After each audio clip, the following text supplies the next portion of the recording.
Bonjour, mon nom est Mark O'Neill et je suis le président-directeur général du Musée canadien de la guerre.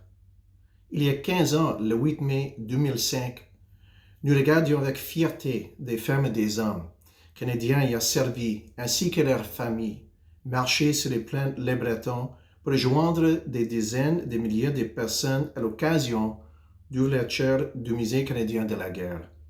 Cette journée marquait aussi le 60e anniversaire de la fin de la Seconde Guerre mondiale en Europe, connu sous le nom de Jour de la victoire en Europe. L'année 2020 marque le 75e anniversaire de ce jour de la victoire en Europe. Cela fait aussi 15 ans maintenant que nous sommes installés dans le bâtiment imaginé par l'architecte nippo-canadien de renommée mondiale Raymond Moriyama. 15 ans plus tard, la population canadienne peut être fière du travail accompli par le musée pour établir une nouvelle norme d'excellence pour les musées d'histoire militaire. Elle peut aussi se réjouir de la façon dont il a contribué à mieux connaître notre histoire militaire commune. Depuis 2005, nos spécialistes, qui en sont parmi les meilleurs au pays, voire du monde, ont préparé des centaines d'expositions, de programmes publics, de publications, d'activités de rayonnement et de projets éducatifs mémorables et de grand intérêt. Tous ces projets et initiatives ont permis à nos publics de se représenter l'expérience humaine de la guerre. De nombreuses expositions ont voyagé partout au pays et dans le monde, contribuant à faire connaître l'histoire militaire du Canada à des publics de partout. Au cours des 15 dernières années, nous avons ajouté plus de 66 000 objets à la collection du Musée de la guerre, des peintures, des médailles, des uniformes, des lettres du front, des souvenirs et bien d'autres choses encore. Tous les objets et documents conservés fidèlement par le musée racontent une histoire unique qui sera préservée pour les générations à venir. S'il est important de réfléchir au succès passé, il importe tout autant de regarder vers l'avenir.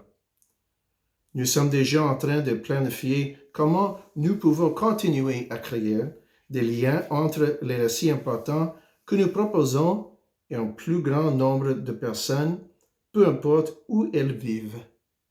Nous voulons montrer de manière significative et pertinente comment les conflits ont façonné le Canada XXIe siècle. Nous espérons que vous pourrez vous joindre à nous au courant de la journée sur nos comptes des médias sociaux où nous partagerons des rares images d'archives tirées de la vaste collection du musée qui montre Ottawa durant le jour de la victoire en Europe. Nous continuerons également à raconter le rôle joué par le Canada dans la libération des Pays-Bas. Et c'est aussi avec grand plaisir que nous lancerons une nouvelle présentation virtuelle intitulée « Raconter notre histoire, le Canada et le 75e anniversaire de la victoire lors de la Seconde Guerre mondiale ». Cette présentation sera faite par Mélanie Morin-Pelletier en français et par Tim Cook en anglais. Aujourd'hui, nous soulignons un journal important de l'histoire mondiale pour lequel le Canada a joué un rôle crucial, soit la fin de la Seconde Guerre mondiale. Bien qu'il soit impossible de se réunir sur place pour marquer cette date importante, j'espère que vous commémorerez avec nous cet événement déterminant. Au courant des prochaines semaines, nous continuerons à vous présenter des moments uniques de la riche histoire militaire du Canada et à souligner le 15e anniversaire du musée de la guerre sur les plaines Le Breton.